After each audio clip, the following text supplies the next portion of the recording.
So I was really involved. So in the music industry, and I loved it. Then when I advanced my career in radio, I went into promotions.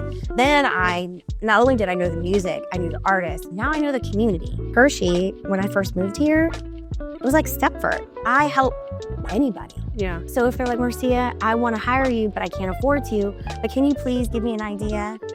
You bet your ass I will. I try to help people as much as they can and feel good about it. And build a company and a company culture where I like who I work with. Today, we are bringing an extraordinary conversation with Marcia Perry and the owner of Perry. This is a public relations firm, marketing and advertising. She has what I believe to dominate the area when it comes to public relations.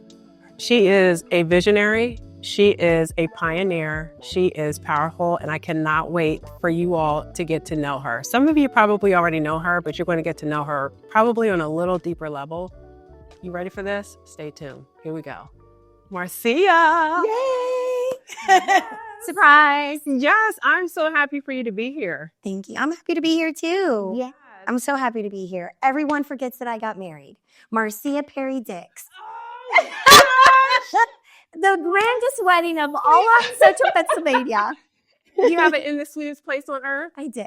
I thought that is right. Yes.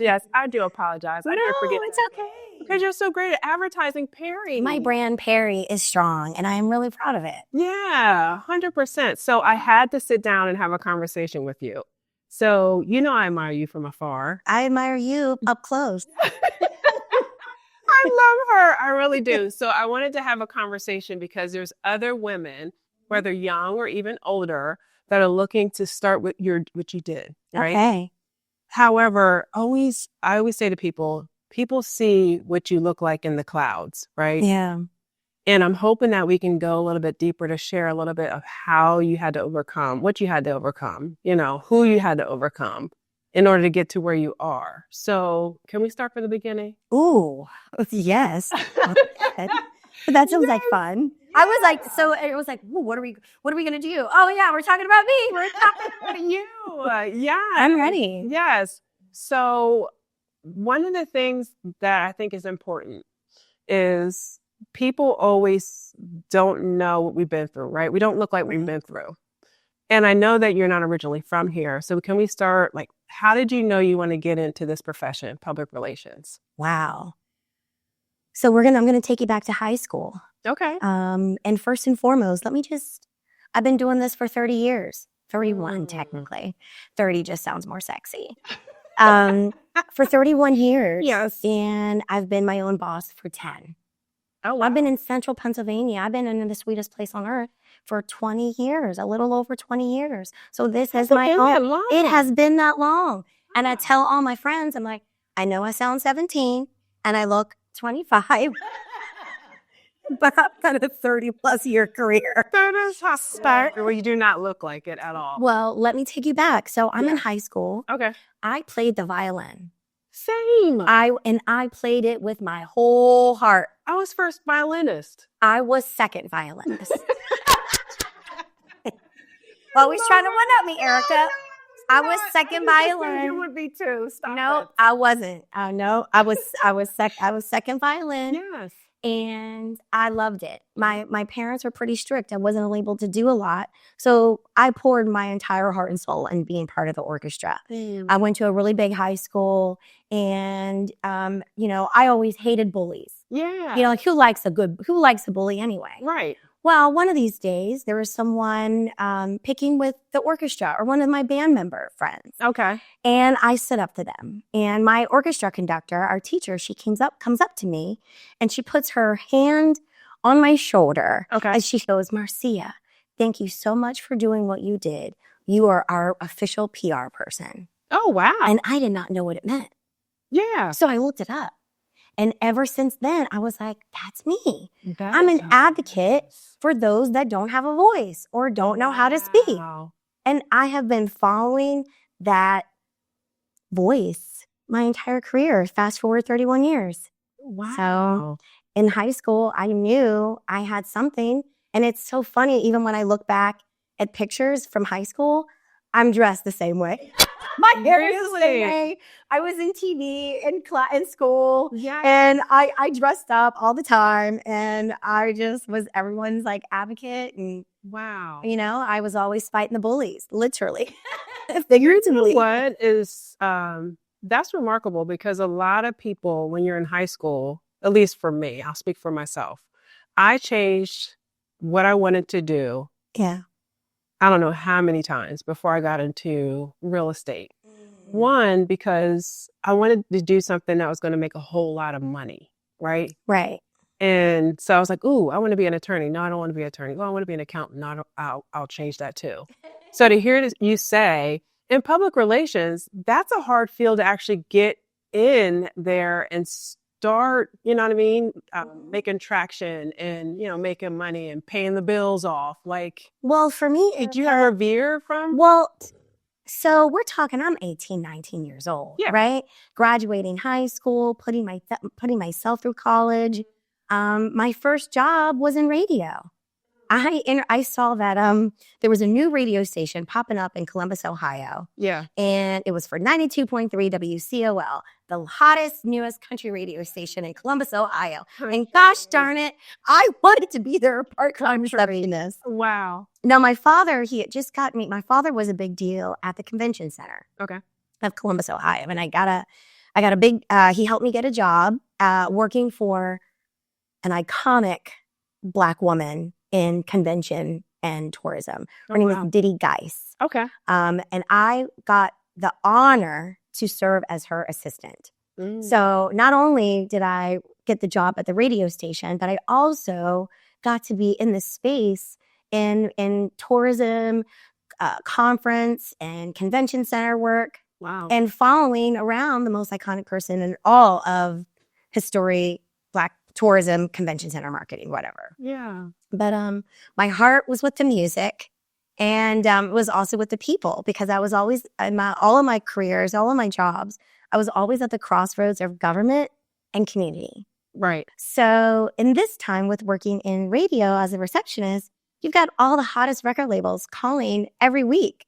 Now, this is back when radio was real radio. You're right, and right. program directors are really programming their radio stations. There wasn't AI telling us what we should play at this particular moment. You're right. This is real, right? No And so here I am, a young lady. I'm the front desk, putting myself through school. And I've got all these hot record labels calling me going, hey, Marcia, it's music day. Where am I on the line? I'm like, well, you're fifth. They're like, oh, well, I'll take you to dinner. I'm like, okay, you're second. You're next. Go to secretary? I'm negotiating. Yeah, I'm negotiating. Really? Yeah, I'm the receptionist at the hottest country radio station in all of America. So you were really like, okay, I got to get in. I'm good with her, so she'll put a good word in for me so I can be on the list. So you actually had like influence. I did have influence. So I didn't mean to confuse you. During the day, I worked at the convention center, and in the afternoon, I worked at the radio station. Okay. And I'm sorry I blurred those two stories and job opportunities. Okay. So I really leaned towards the music. Got it. So after about a year of working in the convention center, I went full time with country radio. Got it. Okay. So I was a receptionist, and I went into promotions. So I was always at the crossroads of community and government.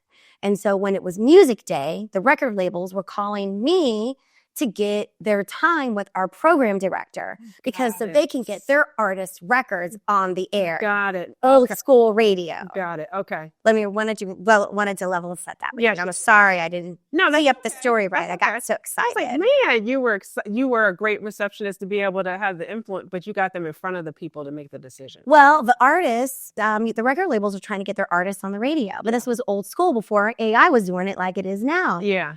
So for me to be so young at heart, and when these artists they would come to the station to do their radio visit, they would say, "Oh my gosh, you're Marcia." I'm like, and then I would get to go to dinner with the artists and the record label, and I was always helping my program director, and he loved it. He would go, "What do you think of this song?" I'm like, "I think it's a good one." Yeah. So I was really involved. So in the music industry, and I loved it. Then when I advanced my career in radio, I went into promotions. Then not only did I know the music, I knew the artists. Now I know the community. Got it. So then when I'm that evolved into event production, from 4th of July events from different cities. You know, I lived in Nashville, Tennessee, worked on Music Row. I moved to Nashville to be the first Black female country singer because I was in the business, you know, everybody knew me. Yeah. And this was back in the day. I'm so excited about how things are now, but back then, Right. it truly was only me. Right. The next person that came along was Darius Rucker. And that was years later. And I was like, what are you doing here? I was like, aren't you Hootie? I was playing you on another station. That is too But funny. I fell in love with it, and my passion for music and for the community grew. And I don't know if you ever saw the movie What Women Want with starring Mel Gibson. No. OMG. Erica, you must watch it. I will. In the movie, he loses, he gets struck by lightning. He starts reading women's minds. He is a creative director from one of the top advertising agencies in New York City. Okay. And he reads Helen Hunt's mind, the new person that took the job he thought he was going to get. Okay. Okay. So he's reading her mind. Mhm. And here I've had this time it's maybe 10-year career in radio. And I'm watching this movie and I'm like, I want to work for an ad agency. My ideas are so big and they're so juicy. That movie was the impetus of me realizing that I wanted to go in the advertising agency business. Yeah. But I interviewed at every big New York firm and they didn't hire me because I didn't have experience. But I mean, I love the fact you had the audacity just to go and interview, even though you didn't have the experience. You're like, why not me? Why not me? Well, what I saw was what it takes to do sales and media and advertising. Mm-hmm. It's a big idea. I'm full of big ideas. Right. That was kind of like my superpower. So big ideas, I can sell those all day long. Yeah. I just needed somebody to give me a shot. Yeah. So 2006, I moved to Central Pennsylvania. Some friends of mine launched a startup ad agency that I helped build. So why Central PA? OMG, I asked myself the same thing for so many years. Well, I took the opportunity because it was my shot in the ad business. Okay. Little did I know that I would fall in love with Pennsylvania. Oh, that's From great. East Coast to West Coast, Pennsylvania. From Homewood to Johnstown, Altoona to Scranton to West Philadelphia. I fell in love with Pennsylvania. Wow. And not to mention, I moved to the sweetest place on earth. Yeah. And I raised my daughter. I moved here I didn't know anybody. Right. It was just me, my daughter, and my little dog. Mm-hmm. What is crazy is we know Hershey is referred to as the sweetest place on earth, but I haven't heard it used more readily than you. Well, That is a true statement. So it rings loud. So when I think of it now, I don't know if you know this or not. When I think of it, I do think of you. thank you. Because you say it so often. Can you say it louder? Yeah. You say, I'm like, Marcia must be in the room because someone just referred to Hershey. You don't even say Hershey. You just say, I live in the sweetest place on earth. Yeah. And that's how I feel about it. Yeah. You know, when you're a single mom moving to a new space, it was different. You know, here come the tears. Yeah. You're taking me back. It was different. 2006, Central Pennsylvania. I don't know where you were, but I was here. I was around. Trying to make a name for myself. One of the first Black women that really supported me was Vera Cornish. Oh. Miss Vera. And when she took me under her wing, I felt like I was finally at home. And I was able to build that confidence in myself to reach out, you know, to grow, stay focused to what I was doing, and being a single mom too. You know, that was really hard because Hershey, when I first moved here, it was like Stepford. You know? I was like, no, I'm not trying to steal your husband. No, I'm just here. Yeah, I'm from Nashville. Yeah, I'm from a big city. Right. Like, oh, wow. You know, it was like too perfect. Yeah. And once we got to know everyone, it became home. Okay. And my daughter, we got her in dance class and we just started going around all the different restaurants because I was so busy working and we would just go out to eat all the time at the Hotel Hershey and our favorite Fenicis. And I'll never forget, you know, like Hershey, once you're in, you're loved. You're like, you know what? You're in. You're an insider, a local. And it was just a perfect little space for Aslan and I to just grow and blossom and find our village. So you were persistent in making sure that you met people in order to let them know that, hey, yep, I'm an outsider, and yet we have a lot in common. That's what I hear you say. Well, yeah, definitely would say that. Harrisburg's hard to break into if you're not from Can here. you say that again? Because Harrisburg is super hard to break into if you're not from here. 20 years, I'm still trying to prove myself. No, that is a serious statement, because I'm not from the area too, and it is hard. Yeah. It is very hard. So I don't know, I'm going on my 21st year of giving back, so I think I'm finally getting yes, have I been proven? I think so. I was like my biggest gift to the city and to the mayor this year was the People's Ball. Yeah. So I was like, if they love that, I'm like, that's my love. Which is amazing. Thank so you. when I hear people say in New York, if you can make it there, you can make it anywhere. I said, well, they never visited Central PA. They've never visited Central Pennsylvania. Mm-mm. They've never visited Central Pennsylvania. Yeah, I totally agree. So let's talk about, you hit on it a little bit. Mhm. Our platform is to help people that are ambitious. And one of the things we talk about is self-worth, right? Because you can be ambitious and still struggle with self-worth. Yeah. So can you share a time when you felt as though that, okay, yeah, I'm struggling in having that confidence that I need in order for me to show up, whether it was for a job or whether it was meeting new people in our area? And how did you overcome that? Well, every time I put forth, every time there's something ahead of me that I want to do, Mm-hmm. I always want to prove it to myself first. Say that again. I never really take anyone else's feelings or thoughts in consideration because I'm a very deep person. So I really analyze any and all opportunities that come before me.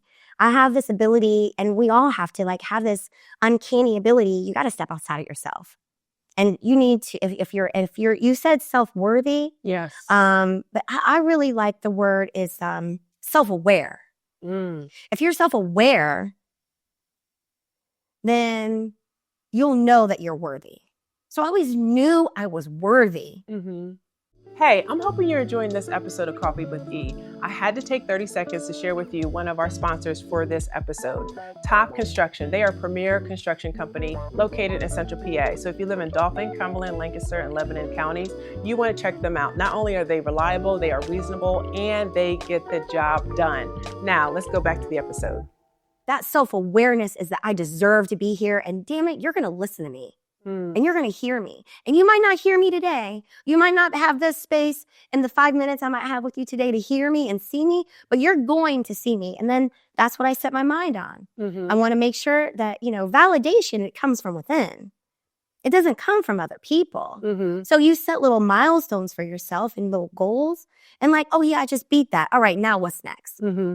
You make it sound so easy. It's not. And yet. It's not. I see people all the time.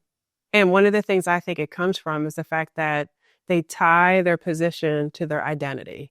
So when you say being self-aware, it's about knowing who you truly are outside of being, an owner of a public relations firm. Right.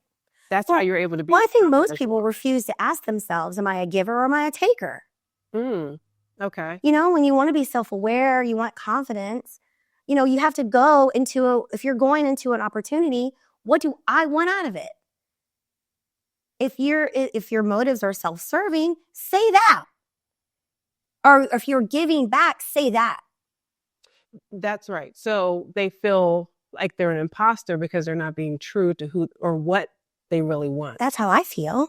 And everything I do, I try to be my most authentic self.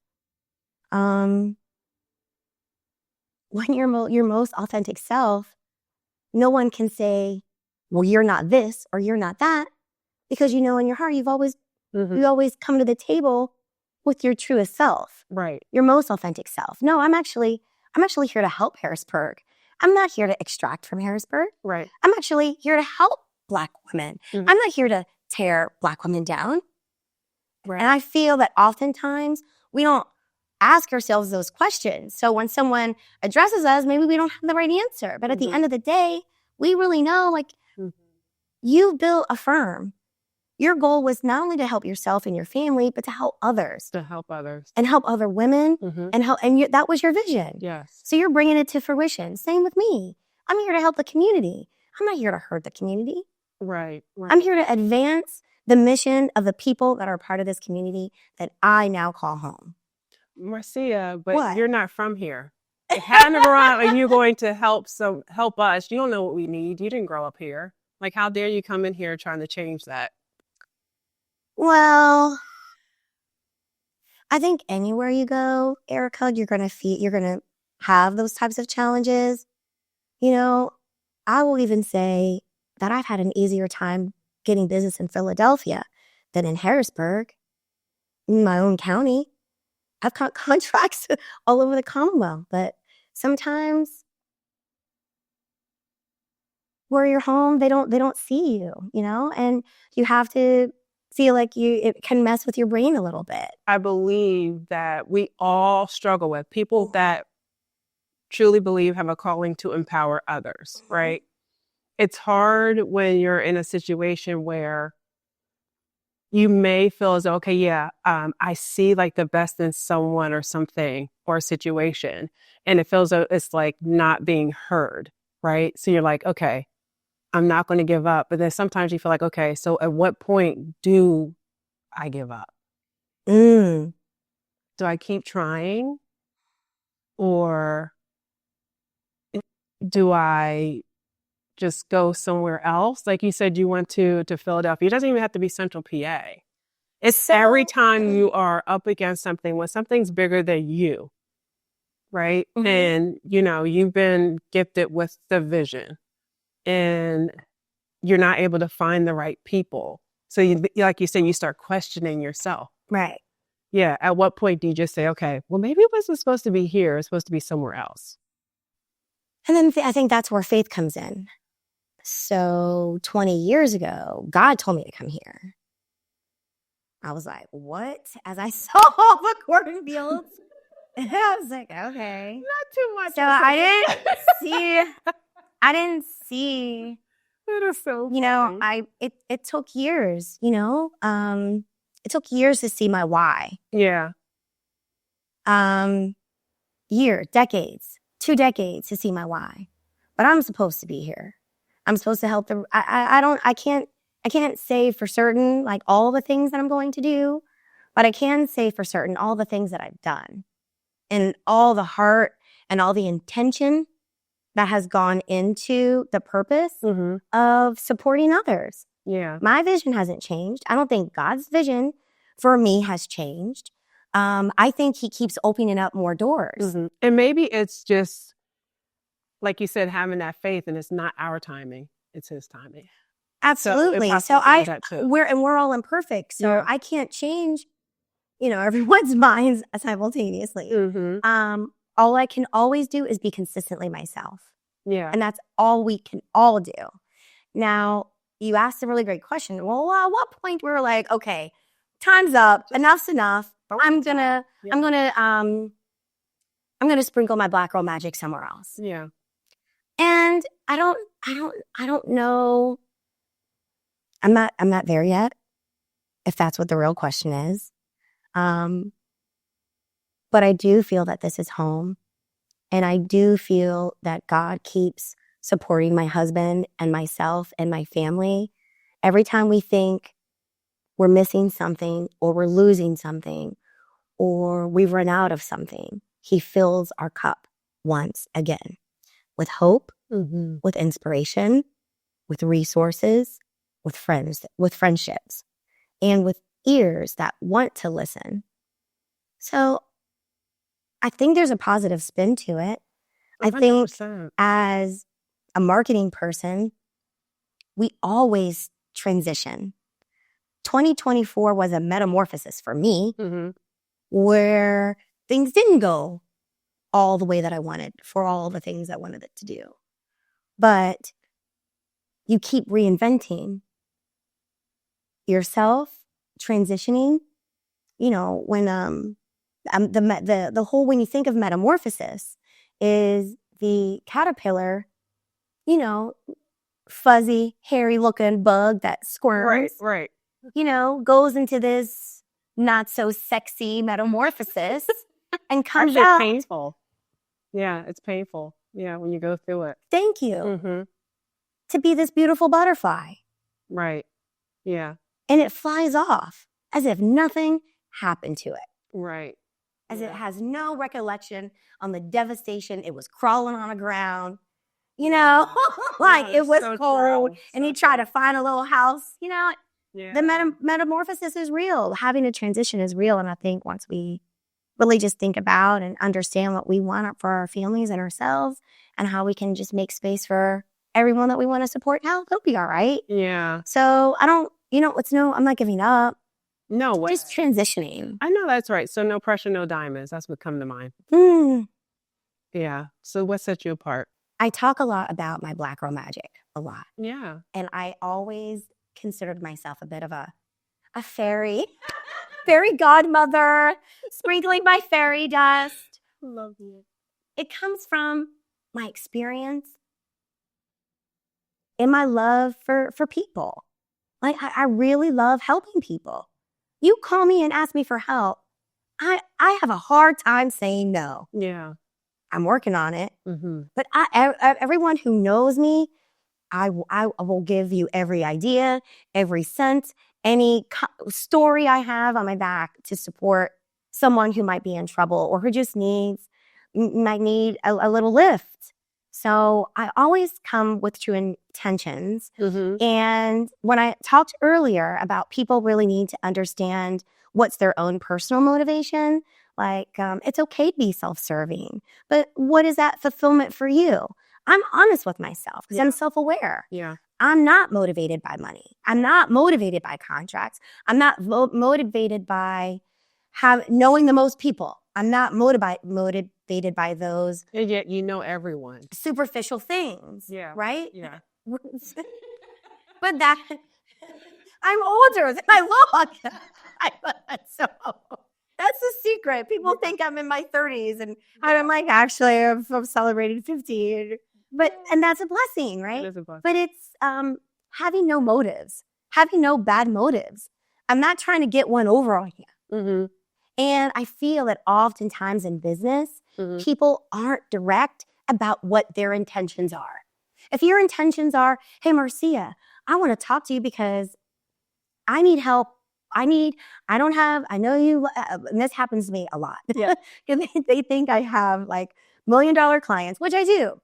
But I help anybody. Yeah. So if they're like, Marcia, I want to hire you, but I can't afford to, but can you please give me an idea? You bet your ass I will. Yeah. I want to help people that look like me. I want to help other women. I want to help other moms. I created a whole company so that moms could have a place and not feel guilty. Wow. Yeah. Like going places. Yeah. Like all those years I spent feeling guilty, either feeling guilty because of the job, because my daughter had a dance class or wasn't feeling good, or I felt bad for my daughter because I had something at work and I couldn't be there for her. Man, I was tired of people taking advantage of my time. Yeah. So I try not to do that anymore. I try to help people as much as they can and feel good about it. And build a company and a company culture where I like who I work with. Right. Like, yeah, you're my friend and I just told you I love you. Mm-hmm. What do you need? But we grew up that you shouldn't have your friends at work. You can't have friends at work. Well, I only trust my friends. Yeah. Mm-hmm. It's the other people I don't trust. No, that is fair. And I love the fact that you said it's okay to have intentions that are selfish, right? Yeah. Just be We're entrepreneurs. Just be open about it, right? And I do struggle with people because you can see right through them. Mm-hmm. Okay, yeah, this is not truly what you want, right? You really want something else, and it just gives you that it's an ick that the younger folks say. Well, let's reframe it. It's not a or an ick. A lot of people don't know how to ask for what they want, and that's okay. That's okay. A lot of people it's unnerving to say, well, yeah, I'm admitting I'm self-serving. Actually, it's actually okay if you say you want something. We're entrepreneurs. Yeah. It's okay to be a clout chaser. It's okay to be ambitious. It's okay to be assertive. Because if we're not, guess what? We're probably not a good entrepreneur. We're not a good closer. We're not a good, whatever your responsibility is. Yeah. We're not a good fundraiser because we're all self-serving at the end of the day. Yeah. Yeah. So let's stop stigmatizing it. Right. Say what you want. Right. That is so good. And you're going to find. Be nice about it, though. And we're going to find a culture where you fit in. Yeah, you can. Yeah. I definitely feel that. Well, what I've tried to do is create the culture where you fit in. Mm. You know, advertising agencies, it's got a culture of being very burnt out. And oftentimes, we've taken on clients that stress us out. Yeah. And, you know, now, you know, going through this metamorphosis in 2024, going into 2025, I'm actually taking a longer and deeper look at the clients that want to work with us and making sure that they match the energy I'm on. And if they don't, then it's probably not a good match. Mm-hmm. No fear of loss. Yeah. There's no feel of loss. Well, you have to understand, I'm self-aware. I've said earlier in the meeting that I'm not motivated by money. So if I'm not motivated by money, you're not going to call me and say, well, I have a $500,000 contract, do this or else. Right. When you're not motivated by those superficial things, I'm motivated by helping the community, helping my staff, my team. That's what motivates me. It's hard to teach. And getting the money to do that is what motivates me every day. I think that's one principle or concept that's hard to teach, not to be motivated by the money. We're both stumbling over, right? Not to be motivated by money, because that's when you get burnt out, right? Chasing contracts. So actually finding out what your true purpose is so huge, because it gives you comfort in knowing, okay, yeah, I know exactly what I would like to work on, or who the person I want to work with, the type, you know what I mean? Their energy, their values, because it makes it so much easier. So when you have to say no to the $1 million contract, you can, right? Now, I'd be lying and be like, okay, well, maybe I could. No, you can't. You can't. It hurts. I'm not going to tell you. It does hurt to say no. I didn't not this. But I promise you, every time you do that, though, it just like multiplies. You multiply. Yeah. Because you're going to attract the people, or the, your ideal client, if you will. Well, work-life balance comes into play. Yeah. Right? So my phrase, don't tell anybody.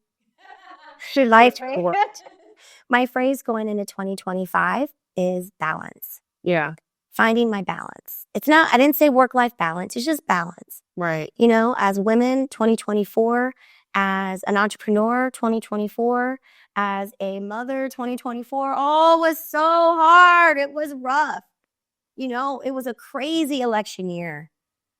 I felt everyone was just all over the place. No one had balance. Mm-hmm. And when we, as a leader, feel out of balance, things get messed up. It does get messed up. So I have sought this beautiful transition, and I'm very excited about it. You know, you were asking me about my brand name, and I was like, well, I'm not transitioning. Like, I'm always going to be an advertising agency. Like, when you have 31 years experience, you can do everything, right? But I won't be offering everything, because I know so many other creatives that I can say, oh no, you know what? I don't do websites. I can give you an idea and a strategy for a website, but let me let you meet my friend so-and-so over here who can design a beautiful website for you. Right?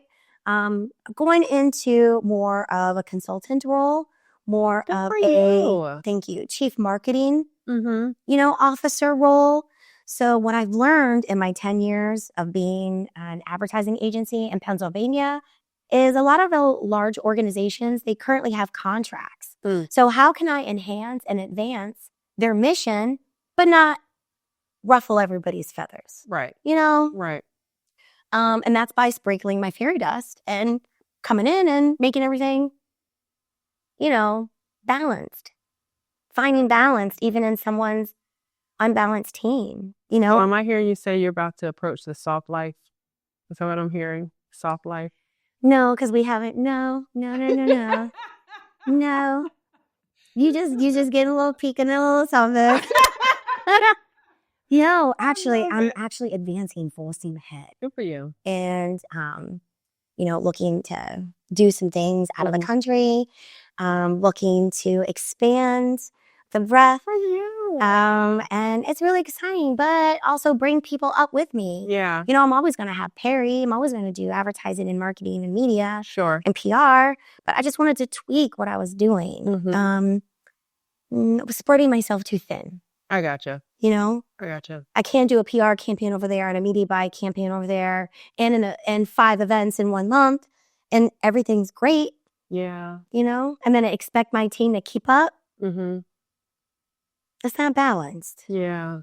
So it was hard for me to do that, I will say, Erica, because I have a hard time saying no and I like everyone to be happy.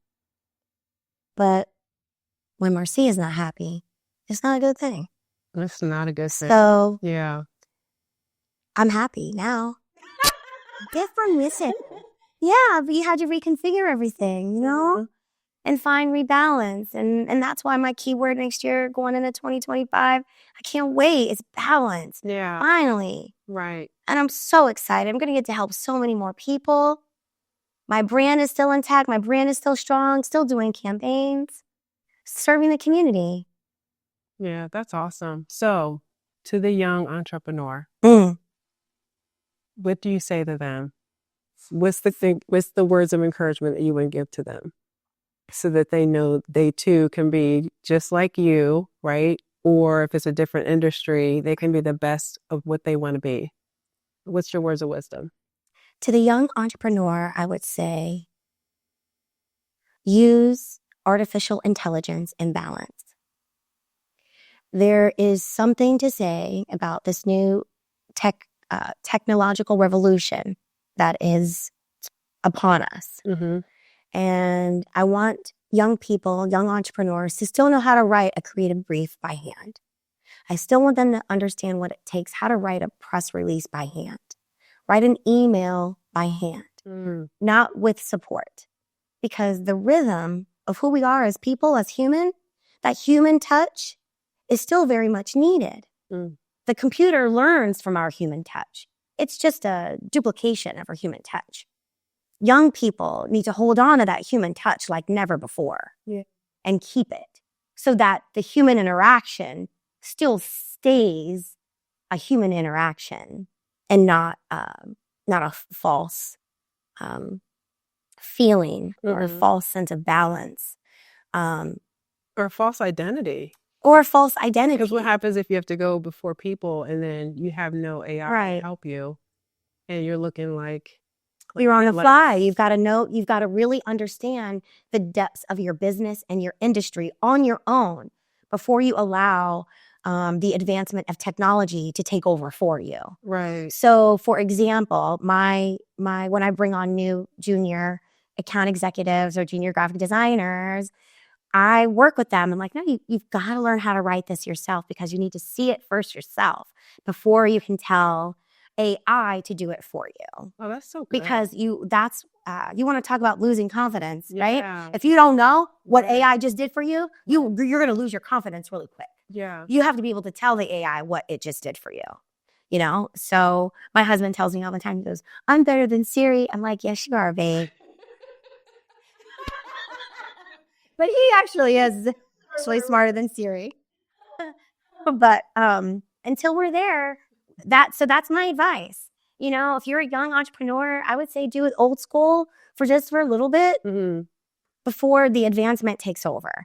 Because that's my advice. And always work really hard. Be a doer. Be a doer. Be a doer. Because it's only when you're a doer that you can delegate. Yeah. Yeah. I love that. And then I'd say last but not least is be kind. You know, when you are a hustler, when you are a closer, and when you are doing billion-dollar deals, a lot of people think you're untouchable, that you're unkind, you're mean. And yes, I can be Mary Poppins and Miranda Priestley in 5.2 seconds. But don't forget about the vision and who I'm here to help. And that is what I would tell everybody. Don't forget that. I think this generation, you want everyone to be a computer and we're not, you know? It's like we're human, and the pressures of being a woman, the pressures of being a Black woman in Pennsylvania, the pressures of being a Black-owned business in Pennsylvania, trying to get dollars from our state and millions of dollars from these global corporations. It's not easy. No matter how good we look, it's not easy. And I saw you started from nothing. Oh. I started from negative. Yeah, negative. Yeah. Yeah. And it's like, I'm not going to let anybody take away my struggle just because they see me hopping on a first class flight. I'm still driving a 2010 Ford Edge with 218,000 miles. Don't judge me. Don't judge me. It's hard. They don't see the tears. They don't see the sweat. They don't see the stomach pains. They don't see the ups and downs of the weight. They don't see the doctor's visits of the stress. Mm-hmm. Yeah, because they don't see the late nights. Yeah, you don't look like what you've been through. I'm letting everybody see my gray hairs. I love that for you. Thank you. I love it too. Mm-hmm. But perception sometimes is not always reality. Right. And I think as entrepreneurs, just call us. Call us and check on us. Yeah. Yeah, that is so true. Check on us. So true. It might not be what you think. Right. Yeah. Just give us the benefit of the doubt that it's for the positive. Anything we're doing is for the betterment of our community. Wow. Whether we're from here or not. Give us a chance. Thank you so much. This is so good. Thank you. Mm-hmm. We didn't cry. We did not cry. You know what, y'all? We're going to have other great content just like this. Marcia Perry, like, really, if you want to know how to just be your true authentic self, she was raw. She was uncensored. Should I have been censored? She gave us some What, can I please see this worker's life? life lessons. She really did. And you know what? I really do appreciate you. I do. I appreciate you. And you know what? I need you to stay tuned for more Coffee with E.